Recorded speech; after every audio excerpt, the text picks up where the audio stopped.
Hey there, and welcome to Cooking with Bill. I am not a professional chef by any stretch of the word, and I've never worked in any kind of kitchen. I'm just a home cook who makes all kinds of mistakes. Hopefully, watching my videos gives you the confidence to get in the kitchen and start making your own delicious creations. Today, I'll be making some easy mashed potatoes and some seriously decadent pork chops with apples and onions. Both of the recipes I worked off of were actually from Budget Bites. They're an excellent resource for great recipes on a budget. I'll link them down in the description. Since I'm not a seasoned culinary expert with decades of training and resources, I usually rely on recipes I find online, but I've found so many to be lacking in one way or another. I think they're a great place to start, but as you develop those cooking muscles a bit more, you can modify them on the fly to really fit your palate. Cooking is an art, not a science, so don't sweat it. Without further ado, it's time to get cooking with Bill. Starting off with the mashed potatoes, the ingredients are about 3 pounds of russet potatoes, a cup and a half of chicken stock, a quarter cup or so of milk, a few cloves of garlic, half a brick of cream cheese, kosher salt and pepper. A simple cast that'll come together for a delicious show. Go ahead and chop your potatoes in half, then into roughly 1-inch cubes. Don't sweat the precision. These are going to be sitting in a slow cooker for 3 hours after all. And if you ever feel like you don't have good enough knife skills to cook, please rewatch this segment with me struggling to cut a potato. It'll all work out. As you finish chopping each potato, though, put the pieces into a bowl of cold water. This will help the potatoes to not oxidize and turn brown, as well as rinsing off some of the excess starch that could make your finished product kind of gluey.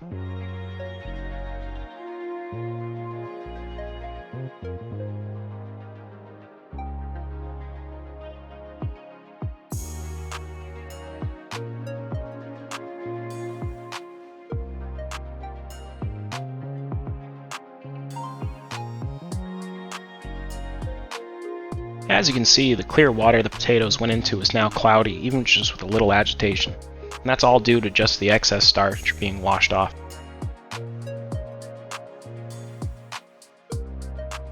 Now comes the easy part.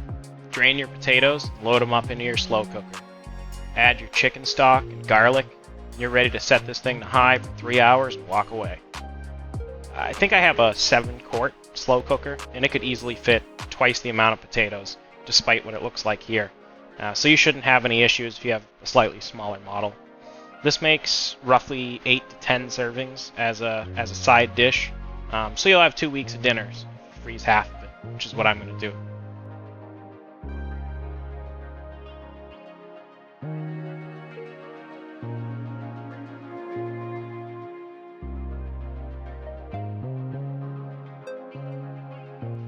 Whoa, that's a lot of steam. Make sure you take the lid off away from yourself to avoid any burns or fogged up glasses. Add in your 4 ounces of cubed cream cheese, and after that, add in your butter. And for those who are curious, no, I did not save the falling piece of butter before it hit the floor.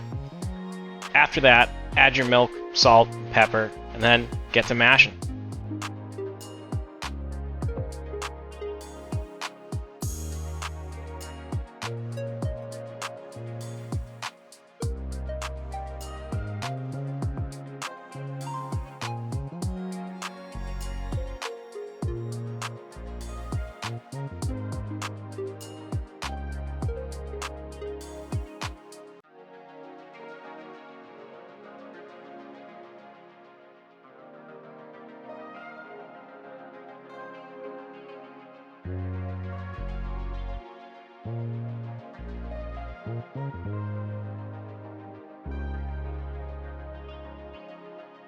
Now this is the point where you have to be careful not to overwork your potatoes.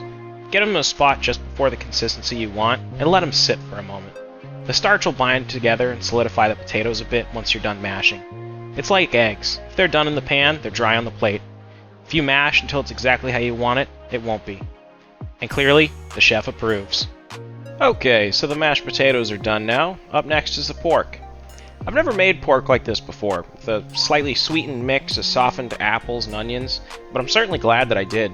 It came out much better than I expected. The only big change I made to this recipe was to reverse sear my pork. Simply put, you bake the meat until it comes up to temperature, then you sear it off in a really hot pan to brown the exterior. I figured if it works for beef steak, it might as well work for pork too. Luckily, it worked out very well, and the pork was delicious and tender. My apologies for some of the lighting when I'm cooking on this one. I don't have professional camera equipment or lighting, and I couldn't see what I was cooking well enough without the hood light on, so you'll just have to deal with a little bit of glare. Sorry about that. Ingredients for this will be 4 decently sized pork chops, a cup and a half of chicken stock, light brown sugar, half a large onion, 2 Fuji apples, a pinch of nutmeg and cinnamon, and some butter. First, you're going to want to chop up your onion. You can cut yours how you please, but I cut mine in half, root to stem, in half again, and then across to make semicircles. This particular onion had a very strong smell to it, and you can see me struggling to finish cutting it by the end. I could barely see, my eyes were welling up so much. Well, there's no art without suffering, right?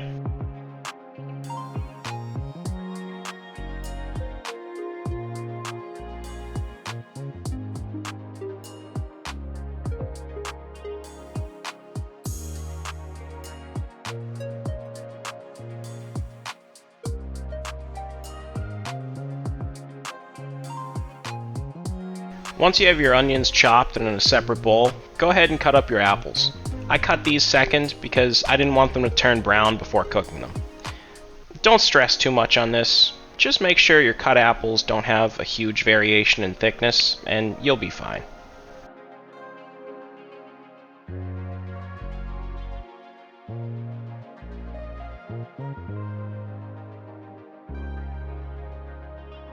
Once you're done chopping, go ahead and throw the apples in the same bowl you have the onions.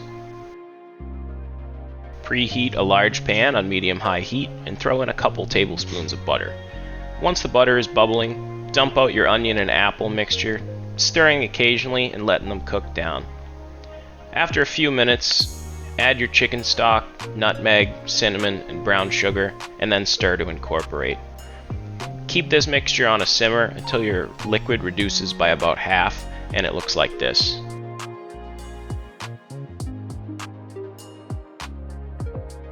I know the video quality isn't great, but trust me, this smells awesome.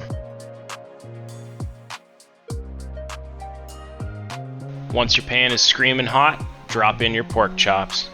All 4 of mine did not fit, so I had to do it in 2 batches. You will want to cook these for 45 seconds to a minute on each side, depending on how hot your pan is. You should notice nice dark brown spots once you flip each piece. This is what's called the Maillard reaction, and it's what makes seared food so tasty.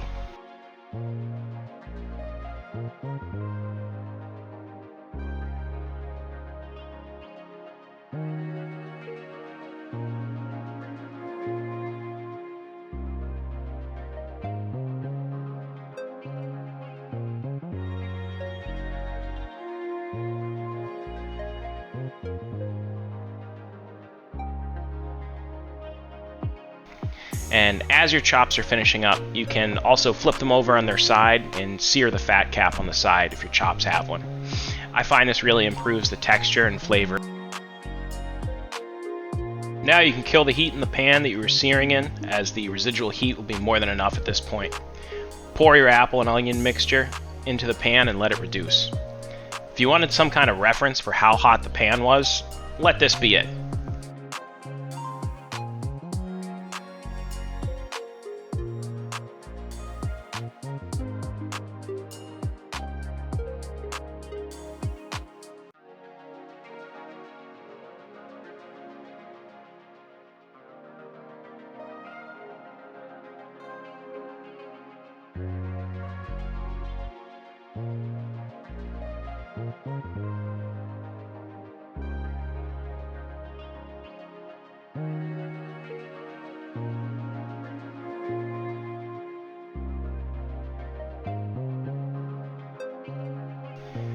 Once it's no longer furiously bubbling, add your chops in and let them sit in the sauce for a bit.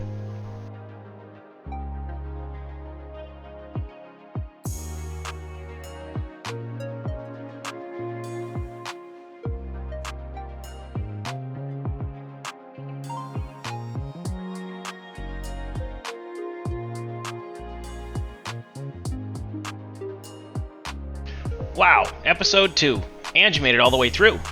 If you made it this far, then thank you for sitting through some of the difficulties I had with this video, with lighting especially. I work in a fairly tight space, unlike some people you may see, so my angles for shots are really limited, especially by my little stove nook. That being said, if anybody has any knowledge about filming or the equipment involved and what's best, and they're willing to help me out, please don't hesitate to reach out, seriously. I want to make these videos the best possible version of themselves, but I'm still very much a novice about this stuff. But anyways, thanks for watching, and I'll catch you next time on Cooking with Bill.